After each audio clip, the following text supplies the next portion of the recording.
बहू पूरा दिन कौन भूखा रहता है भला। क्या मधु, इतनी भी क्या जल्दबाजी रहती है तुम्हें। कल मेरे टिफिन में रायता रखना भूल गई।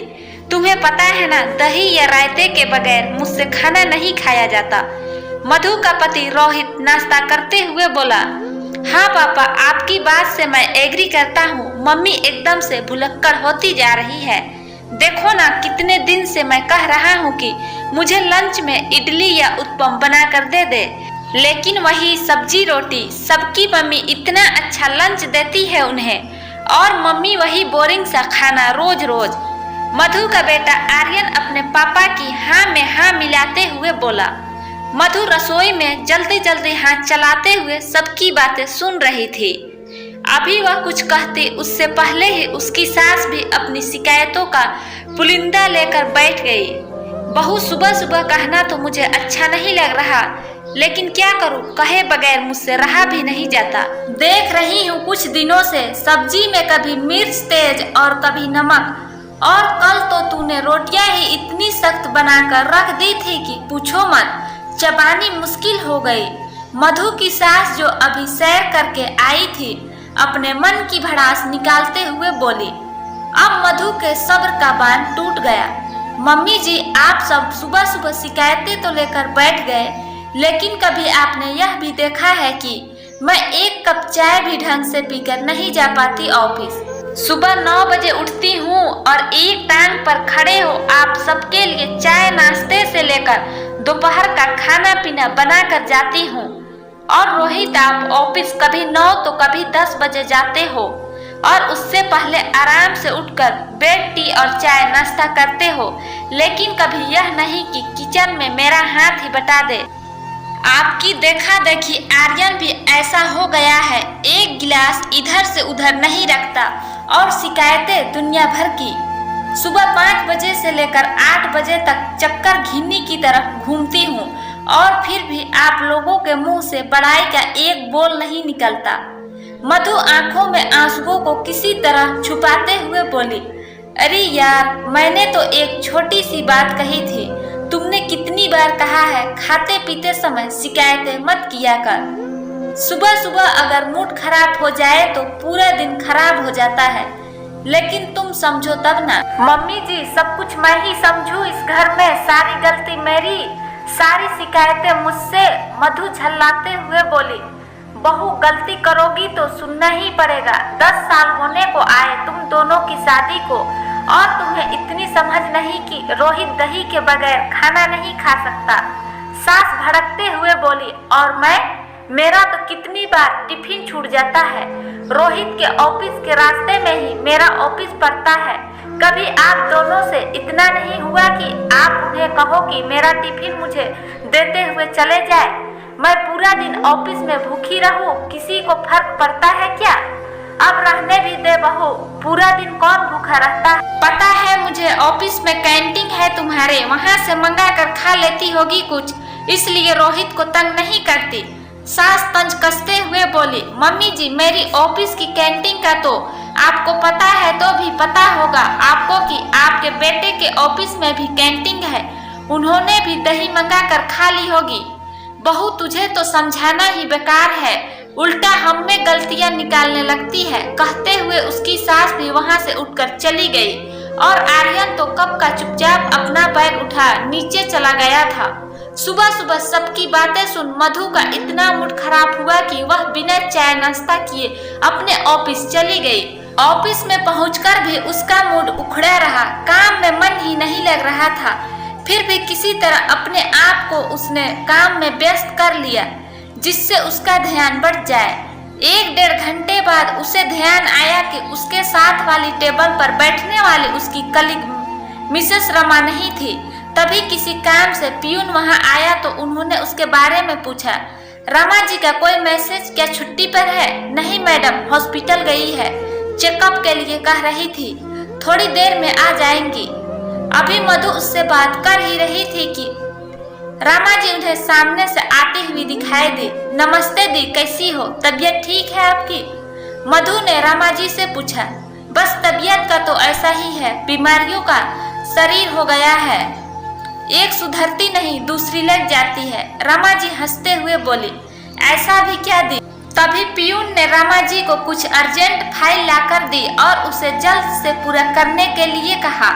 मधु और रमा दोनों अपने अपने कामों में लग गई। काम करते हुए कब लंच ब्रेक हो गया दोनों को पता भी न चला।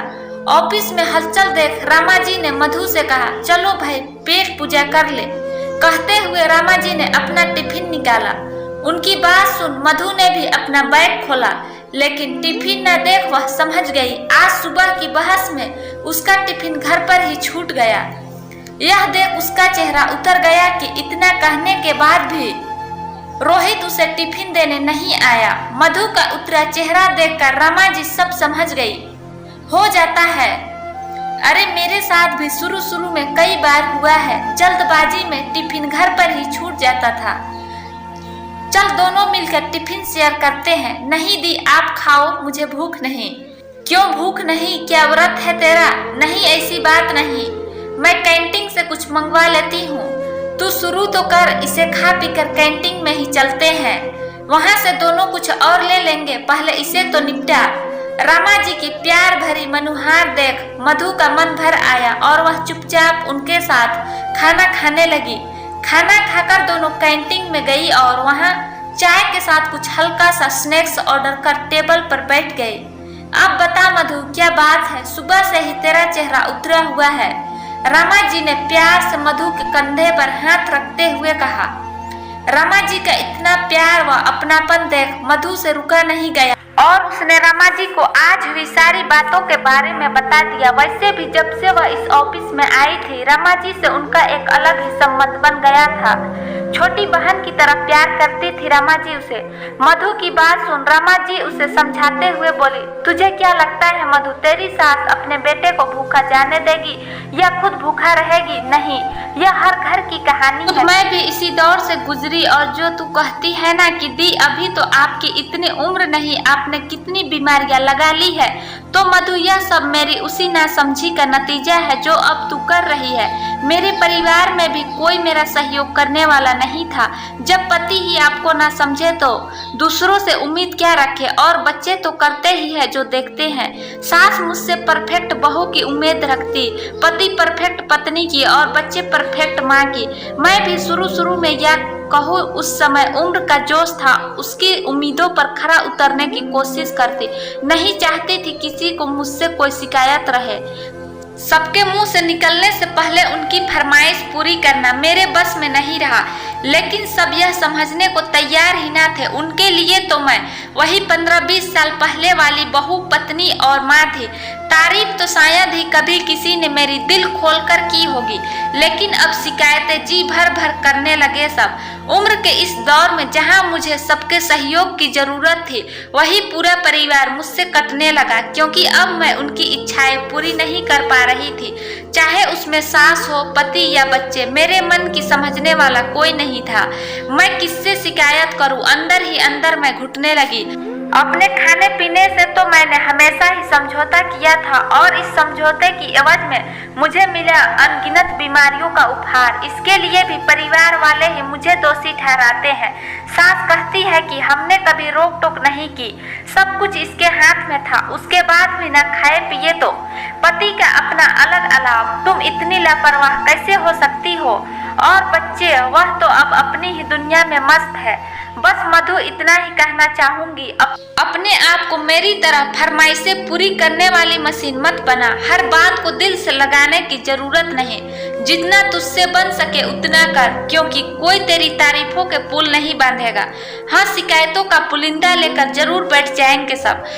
उन सबकी शिकायतें तो फिर भी एक बार तू अनसुनी कर देगी, लेकिन इस शरीर की शिकायतों को कैसे नजरअंदाज करेगी?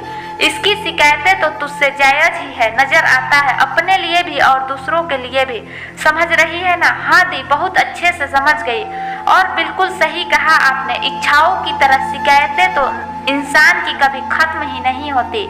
ईश्वर भी जब सबकी इच्छाएं पूरी नहीं कर पाया तो मैं तो इंसान हूँ, मैं कहाँ तक सबकी इच्छाएं पूरी करूँ या शिकायतें दूर करूँगी? हाँ, परिवार की खुशियों का पूरा ध्यान रखने की कोशिश करूंगी, लेकिन आज के बाद अपनी खुशियों और खाने पीने से समझौता नहीं करूंगी। मैं नहीं चाहती मेरे शरीर को मुझसे कोई शिकायत रहे। मधु मुस्कुराते हुए रमा जी की तरफ देखते हुए बोली, यह हुई ना बात, चल तो इसी बात पर यह ले गर्मा गर्म चाय पी और साथ में समोसा। अब तेरी सास ने कह ही दिया कि उन्हें पता है तू कैंटीन में पार्टी उड़ाती है, तो चलना, क्यों ना एंजॉय करे। रमा जी समोसा चटनी में डुबोते हुए बोली। सुनकर मधु की हंसी छूट गई। दोस्तों, मेरी आज की कहानी कैसी लगी कमेंट करके जरूर बताइएगा, और नए हैं तो मेरे चैनल को सब्सक्राइब कर लीजिएगा। कहानी को पूरा देखने के लिए धन्यवाद दोस्तों।